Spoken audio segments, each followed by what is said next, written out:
صرف د یوې شپې وظیفه ده او که یو شپه دې دا وظیفه وکړله زرګونه حاجتونه به دي الله جل جلاله صرف په دغه یو شپه کې پوره کړي. او هغه وظیفه د یا لطیف وظیفه را هم په دې طریقې سره وکړه، یو شپه صرف زیات مه کوه، انشاءالله چې خپله به تا ته چې د اندازه ولګي چې د ستا هر څومره حاجتونه وي نو الله به دله په دغه یو شپې کې پوره کړي. بسم الله الرحمن الرحیم. السلام علیکم ورحمت الله وبرکاته. زما وروڼو خویندو، نن د الله جل شانه د یو نوم د یا لطیف وظیفې یو داسې عجیبه تاثیر درته ښیم. کله چې تاسو دا وظیفه یو شپه صرف وکړئ، په دې یو شپې کې به الله جل جلاله ستاسو زرګونه حاجتونه پوره کړي. موږ ډېر زیات وظایف کړي دي، ډېر زیات اعمال هم کړي دي، ډېر زیات دعاګانې هم کړي دي، لا تر اوسه پورې زموږ حاجتونه نه دي پوره شوي. زموږ اعمال ډېر زیات کړي دي، وظیفې هم ډېر زیات کړي دي، لیکن زموږ حاجتونه لا تر اوسه پورې نه دي پوره شوي. نن د یا لطیفو د وظیفې یو داسې زبردست ترکیب درته ښیم. که تاسو په دې طریقې سره د یا لطیفو وظیفه وکړله نو انشاءالله چې د دې په برکت سره به الله جل شانه ستاسو تمام حاجتونه پوره کړي. زرګونه حاجتونه یو طرف ته د یا لطیفو د وظیفې دا پاور دا د بل طرف ته کا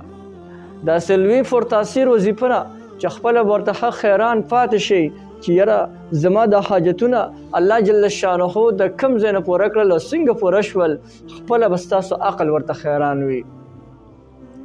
او دا ته د هر حاجت دپاره کولی شي، لکه مثلا تا باندې قرضونه ډېر زیات دي، د قرض نه د خلاصۍ دپاره هم دا وظیفه ته کولی شي. یا د ستا روزي لنډه تنګه شوې ده، د روزۍ دپاره هم کولی شي. یا د ستا په زړه باندې یو بل قسم ارمان دی او هغه ارمان د ستا نه پوره کېږي، د هغې ارمان د پوره کېدو دپاره هم د یا لطیفو د وظیفه تاسو بالکل کولی شئ. دغه رنګ د نوکرۍ دپاره، د کاروبار دپاره، د ملازمت دپاره وغیره، د رشتې دپاره دا وظیفه بالکل تاسو کولی شئ. خو دا کم طریقه او دا کم ترکیب درته د یا لطیفو وظیفې ښیم، هم په دې طریقې سره به کوئ او دا سټپ بای سټپ دا ویډیو ټول وګورئ چې د ستاسو نه پکې یو پارټ مس نه شي. که یو خبره د نه مس شوه نو بیا به وظیفه وکړئ، خو یاره جیوي دغه چې کوم دی اثر ونه کړي وظیفې. اصل خبره دا ده چې دې کې کم د پوینټ خبرې اصل خبرې نو هغه اصل خبره به د ستا نه پاس شوې وي.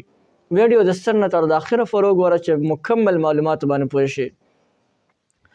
د دې وظیفې کولو د یا لطیفو وظیفې کولو طریقه ډېره زیاته اسانه ده. د ټولو اول د ماسخوتن د مانځه نه پس به ځان مکمل صفا کړي، ذهن به د ګنده خیالاتو نه صفا کړي، زړه به د ګنده خیالاتو نه صفا کړي، ظاهري او باطني صفایي به پیدا کړي. د ټولو اول دا. دویم نمبر صرف په یو ناسته کې به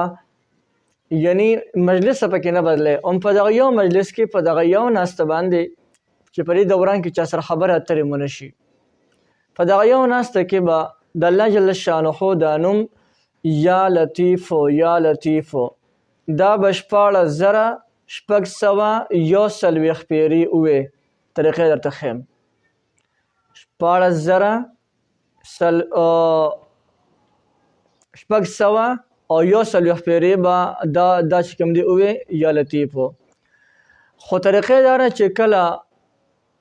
110 کرته ته اوې یا لطیفو یا لطیفو یا لطیفو. د هغې نه پس به یو پیڼۍ د سورې انعام د آیات نمبر 63 دا به اوې یو پیڼۍ. بسم الله الرحمن الرحیم. لا تدرکه الابصار وهو یدرک الابصار وهو اللطیف الخبیر. دغه آیات مبارک به اوې او د خپل حاجت دپاره به لاس پورته کړي چې یا الله زما د حاجت پوره کړي، زما دغه حاجت ته الله تاته معلوم دی، الله زما د حاجت ته دغه مناسبات برابر کړو، د حاجت مې پوره کړي. دغه ترتیب کو چاته ګران نو یو بل اسانه طریقه درته ښیم چې په دې طریقې سره دا چې دې وظیفه تاسو وکړئ انشاءالله اثر به ډېر زیات وکړي. که هغه طریقې سره تا ته ګرانې دا کومه طریقه مې ورته وښوله نو دا دویمه طریقه. تاسو به که چا سره اډوکې وي نو ډېره ښه ده، او که اډوکې نه وي نو ځان له تسبیح پیدا کړي. تسبیح 110 دانو والا تسبیح پیدا کړي. په تسبیح چا سره دومره نه وي نو دا اډوکي موږ ورته ګیټې وایو څوک ورته اډوکي وایي نو دا اډوکي به پیدا کې 110 چې کله دې دا پیدا کړل دا به ځان ته مخامخ کېدی او چې کله ته 110 کرته وې یا لطیفو یا لطیفو یا لطیفو اسانه وظیفه ده دونه ګران نه ده خو ما لږ شان اوږد کړلو بیا ورته ګورې ځان له به 110 اډوکي پیدا کې 110 او بیا به په هر یو اډوکي باندې وې 110 کرته به ته وې څه به یا لطیفو یا لطیفو یا لطیف او هغه ځای نه به یو اډوکي راواړې او په هغې باندې به وې لا په هغې باندې به د سورة انعام د هغوی آیات اعوذ بالله من الشیطان الرجیم لا تدرکه الابصار وهو يدرك الابصار وهو اللطیف الخبیر بیا به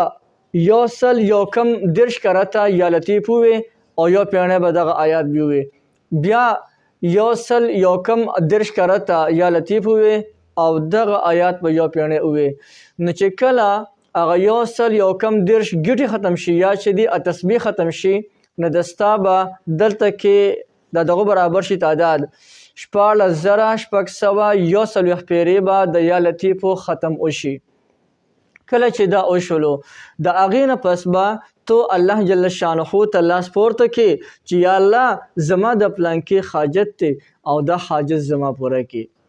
د هر چا حاجتونه جدا وي د هر چا مشکلات جدا وي نو که ته په یو مشکل کې ګیرې په یو مصیبت کې ګیرې د هغې لپاره لاس پورته که یا الله زما دا مشکل او دا مصیبت ختم کړي دغه یو شپه کې به د الله تعالی مشکل او مصیبت ختم کړي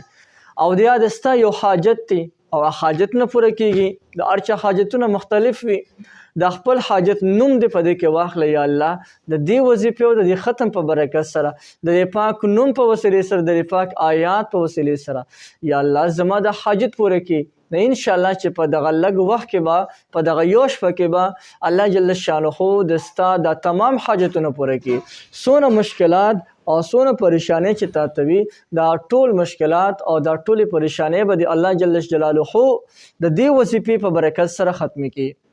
نو دونه مبارک او پرتاثیر وظیفه ده نو یقینا چې د دې هر چاته اجازه شته دی هر څوک یې کولی شي هر یو کس د دې نه مکمل فایده اخیستی شي هر چاته د دې مکمل اجازه شته دی خو یو خبر یاد ساتئ چې کله هم تاسو دا وظیفه په نیک نیت او په سمې ارادې سره کوله نو ډېر زر اثر کوي که چېرته دغه شپې کې د ستا حاجت پوره نه شو نو په دویمه شپې باندې بیا هم دا وظیفه تاسو کولی شئ که په دویمه شپې باندې پوره نه شو درېیمه شپې تر د یو هفتې پورې دا وظیفه وکړه یو هفتې کې به د انشاءالله چې د دې وظیفې په برکت سره د ستا هر قسم د زړه ارمان وي هر قسم حاجت وي نو انشاءالله چې په دغه یو هفتې کې به الله جل شانه پوره کړي